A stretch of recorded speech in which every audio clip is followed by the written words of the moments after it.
आप सबको नमस्कार। मैं विक्रम हाजिर हूँ आज फिर एक और नई जानकारी के साथ, एक और नए विषय के साथ। जी हाँ, आप सबका बहुत बहुत धन्यवाद। आप सबका स्नेह हमें बहुत मिल रहा है।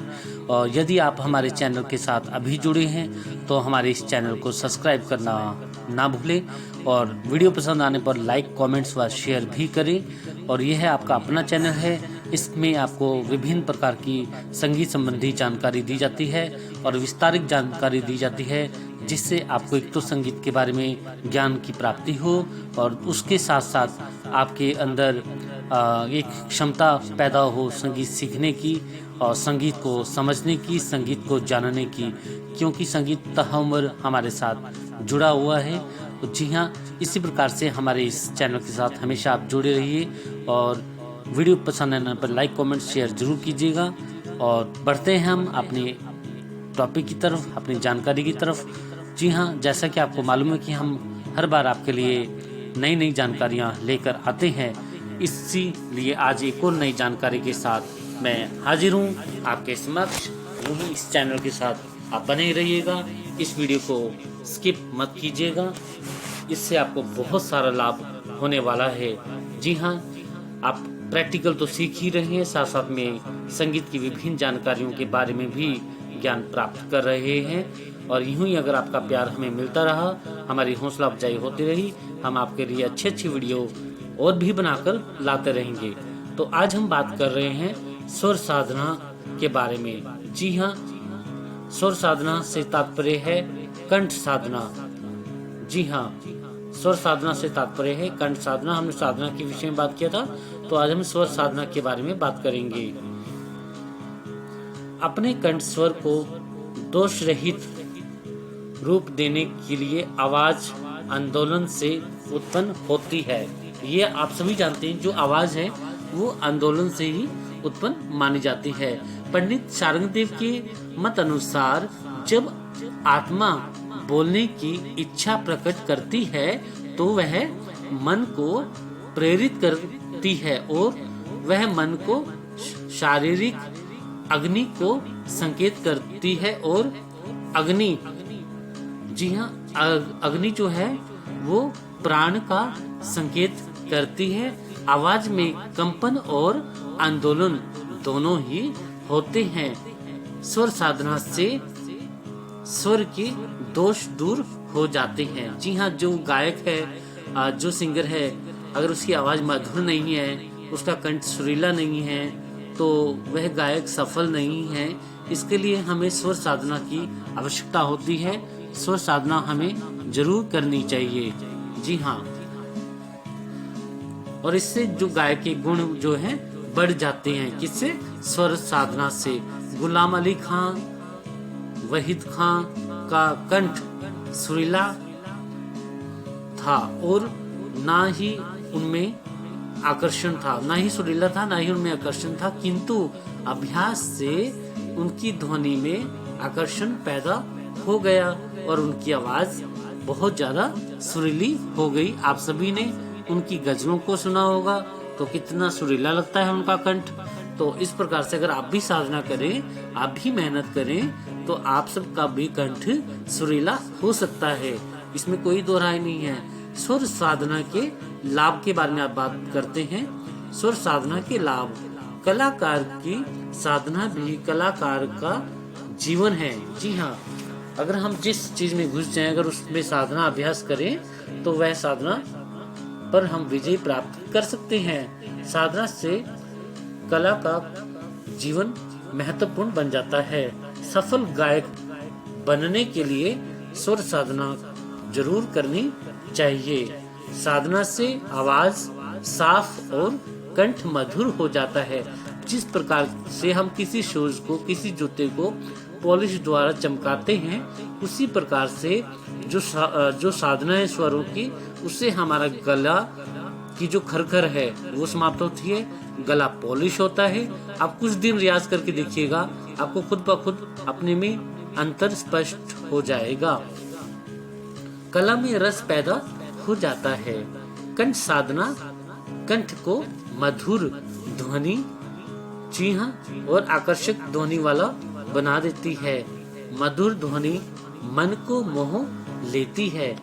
जैसे आप सभी लता मंगेशकर जी को सुनते हो, या श्रेया घोषाल जी को सुनते हो, या कुमार शानू जी को सुनते हो, सोनू निगम जी को सुनते हो, उदित नारायण साहब को सुनते हो, मोहम्मद अजीज साहब को सुनते हो, तो आपको लगता है कितना कंठ सुरीला है उनका। और ये सब उनकी साधना और मेहनत से ही हो पाया है। स्वर साधना गुरु के आदेश अनुसार ही करनी चाहिए। जी हाँ, भारतीय गुरु परंपरा तो वैसे भी विद्यमान रही है, और जो संगीत है वो बिना गुरु के इसकी पूर्णता हो ही नहीं सकती। तो इसलिए जो स्वर साधना है वो गुरु के उद्देश्यों के अनुसार ही करनी चाहिए, ताकि आपका जो कंठ है वो सुरीला हो। आप योगा करते हैं, अगर आप खुद ब खुद करें तो वो बात नहीं बनती। यदि आप किसी से सीख कर, उससे गाइड लेकर अच्छे से योगा करेंगे तो बात बनती है। इसी प्रकार से जो स्वर है, जो हमारे स्वर साधते हैं, वो गुरु की मार्गदर्शन से ही बन पाते हैं। भारत में पहले घराना प्रथा प्रचलित थी और शिष्य गायकी, जी हाँ, पहले भारत में जो है शिष्य गायकी परंपरा भी प्रचलित थी और गुरु परंपरा भी प्रचलित होती थी। गुरु के आदेशों अनुसार जो है विद्यार्थी साधना करते थे। और जो आज के गायक हैं, जी हाँ, जलदीप दी गायन में माहिर है होकर, जो आज जो गायक हैं वो जल्दी ही गायकी में माहिर होकर अपना इसको पेशा दे देते हैं। अपने कला प्रदर्शन में वाह लेना चाहते हैं और उनका अभ्यास अधूरा रह जाता है। तो ऐसा नहीं करना चाहिए, अपना अभ्यास निरंतर करना चाहिए, ताकि आपका जो स्वर है वो मधुर हो। स्वर मधुर बनाने का तरीका, अब बात करेंगे स्वर को हम मधुर कैसे बना सकते हैं, कैसे अपने गले को हम मधुर कर सकते हैं, कैसे अपने कंठ को हम सुरीला बना सकते हैं। ये हम सब के लिए बहुत इम्पोर्टेंट विषय है, इसको आप सभी ध्यान से सुनिएगा। स्वर मधुर बनाने के का सबसे जो बड़ा तरीका है स्वर साधना है। जी हाँ, सबसे बड़ा जो तरीका है वो स्वर साधना है। स्वर साधना के लिए अब बात आती है स्वर साधना हम कैसे करें। अक्सर लोगों को मैंने देखा है पूछते हुए कि हम संगीत का अभ्यास कब करें, रियाज कब करें, इसका क्या सही तरीका है, क्या सही रूल है। वैसे तो विद्वानों की बहुत सारे अनेक इस विषय पर मत आए हैं, लेकिन कुछ जो मेन मैं आपके लिए चुन कर लाया हूँ, तो उसके बारे में हम आज बात कर रहे हैं। सबसे पहले जो तरीका है वह सुबह उठकर तानपुरे के साथ, जी हाँ, तानपुरे के साथ मंदर सप्तकी स्वरों की साधना करनी चाहिए। एक तानपुरा होता है, आजकल तो तानपुरा जो है आपको आपके मोबाइल पर भी ऐप मिल जाता है, और एक इलेक्ट्रॉनिक तानपुरा भी आता है, और एक मैनुअली तानपुरा भी होता है। तो आप किसी भी जरिए से अपना रियाज जो है वो सफलता अनुसार कर सकते हैं। आप सोचेंगे तानपुरा क्या होता है, तो ये देखिए मैंने अब पीछे रिदम बंद कर दी है। अब मेरे पीछे आपको हल्का हल्का एक रिदम सुनाई दे रहा होगा, हल्की हल्की एक आवाज सुनाई दे रही होगी, ये तानपुरा होता है। तो इसके साथ अभ्यास कर सकते हैं। तो इसके साथ आप मंदर सप्तकों के स्वरों पर अभ्यास कर सकते हैं। जैसे कि हमने आपको सप्तक बताए थे, सप्तक 3 प्रकार के होते हैं, मंदर, मध्य, तार। मंदर सप्तक जो अपनी आवाज साधारण आवाज से नीचे की तरफ होता है वह मंदर सप्तक कहलाता है, ठीक है। और जो मंद सप्तक होता है वह अपनी आवाज से हल्का नीचे होता है, वह मंद सप्तक कहलाता है। जो साधारण आवाज होती है वह मध्य सप्तक कहलाता है, और जो अपनी आवाज से ऊंचा होता है, जिसको गाने के लिए चिल्लाना पड़ता है, वह तार सप्तक कहलाता है। तो इसमें कहा गया कि अब मंद सप्तक पर सुबह उठकर मॉर्निंग में अभ्यास करें। और सही मॉर्निंग का जो समय है मैं आपको बता दूं, वो 4 से 7 का है। 4 से 7 में आप जितना अभ्यास कर पाए आप सबके लिए उतना बहुत अच्छा होगा। मंद सप्तक के साथ साथ आप स्वरों की जो दीर्घता है पर भी ध्यान देना चाहिए। जो स्वरों की चलन है, जो तेजीकरण है, उस पर भी ध्यान देना चाहिए, ताकि आपका जो गले में है एक लचीलापन भी आ जाए, चपलता भी उसमें आ जाए। अभ्यास करते समय आपको शीघ्रता नहीं करनी चाहिए। आपको ये नहीं कि जल्दी जल्दी अभ्यास कर लूँ और फटाफट अपने काम में लग जाऊँ या चला जाऊँ, इसके लिए आपको बिल्कुल आराम से, जिस प्रकार से आप किसी परमात्मा को स्मरण करते हैं, परमात्मा का सिमरन करते हैं, आराम से बैठकर सारी टेंशन, सारी सोचों को दूर भगाकर आप दुनिया से बिल्कुल अलग हो जाते हैं। तो इसी प्रकार से जो संगीत है वह साधना में होता है। आप साधना के लिए भी सारी दुनिया से अलग होके एक फ्रेश माइंड से अपना रियाज जो है वो कर सकते हैं। स्वर साधना के लिए उपयुक्त समय, स्वर साधना के लिए जो सुबह है वो तानपुरे के साथ मंद सत्य की स्वरों की साधना करनी चाहिए, और सायंकाल यानी कि शाम के समय जो है आपको जो है गले की तैयारी के लिए, गले के अभ्यास के लिए तैयारी करनी चाहिए। अब आप ये पूछेंगे सर सुबह और शाम में क्या अंतर है, सुबह ऐसा क्यों और शाम को अलग से क्यों?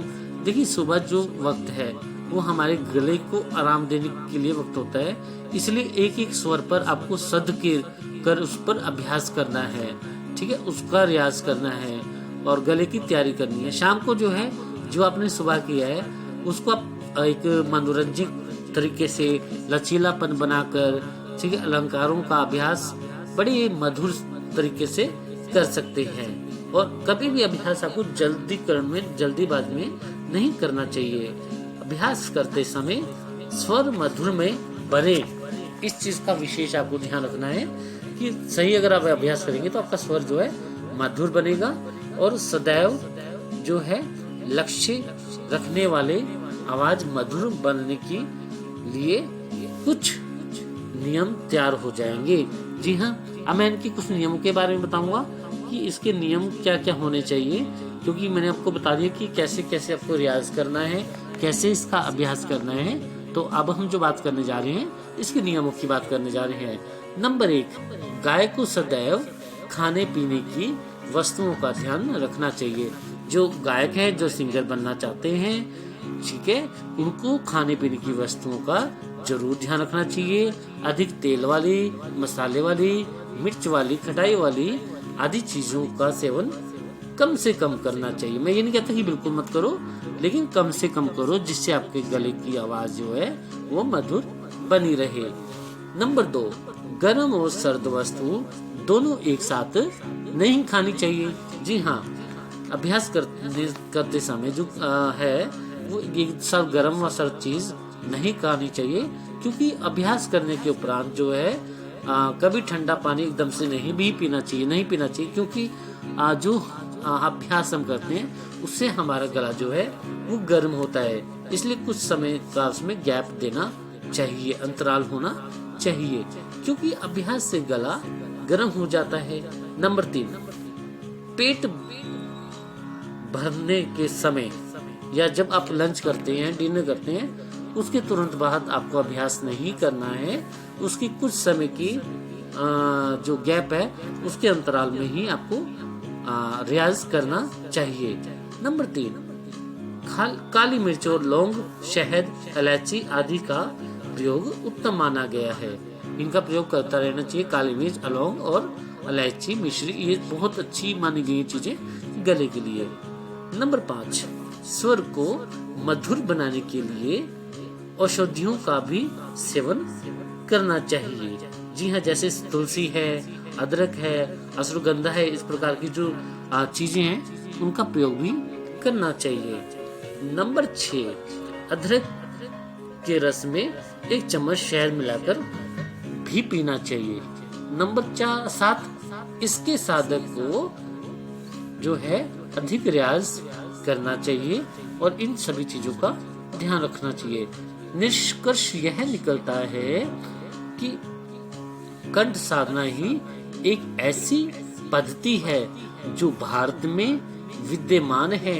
इसमें कोई भी शक नहीं कि खरज के सप्तक गाय के कई वर्षों के लगातार, जी हाँ, परिश्रम से बहुत सुंदर कंठ हो जाता है और कंठ मधुर बन जाता है। तो आपको समझ में आ गया होगा कि हम अपना कंठ जो है कैसे सुरीला कर सकते हैं, कैसे उसको साध सकते हैं, उसमें क्या क्या होना चाहिए और किस प्रकार से आप अपने मधुर वाणी को बना सकते हैं। अक्सर लोगों का मेरे पास ये प्रश्न आता था, सर रियाज के बारे में हमें थोड़ा विस्तार बताइए कि रियाज कैसे करना चाहिए और खाने पीने का हमें किस प्रकार से ध्यान रखना चाहिए। तो आशा ही नहीं हूँ, पूरा विश्वास करता हूँ कि आज सभी विद्यार्थियों को जो भी संगीत संबंधी हमारे साथ जुड़े हुए हैं उन सबको आज इस विषय में मालूम हो गया होगा कि किस प्रकार से संगीत का रियाज करना चाहिए और उसके लिए उच्च समय क्या है और खाने पीने की उच्च विधि क्या है और किस प्रकार से हमें अपना ध्यान रखना चाहिए। अगर आप सभी इन चीज़ों को मानेंगे, इसका लाभ उठाएंगे, तो गारंटी के साथ कहता हूँ कि आप सभी को इससे फ़ायदा होगा। इसी प्रकार से अच्छी अच्छी जानकारियों के साथ हमारे साथ जुड़े रहने के लिए हमारे इस चैनल को सब्सक्राइब करना मत भूलिएगा। हम आपके लिए इसी प्रकार से अच्छी अच्छी जानकारियाँ लेकर आपके बीच में उपस्थित होते रहेंगे। तो यूं ही बने रहिए अपने channel music life with Vikram Chhabra music life में। फिर मिलूंगा किन्हीं और जानकारियों के साथ। तब तक के लिए आप सबको बहुत सारी शुभकामनाएं। नमस्कार।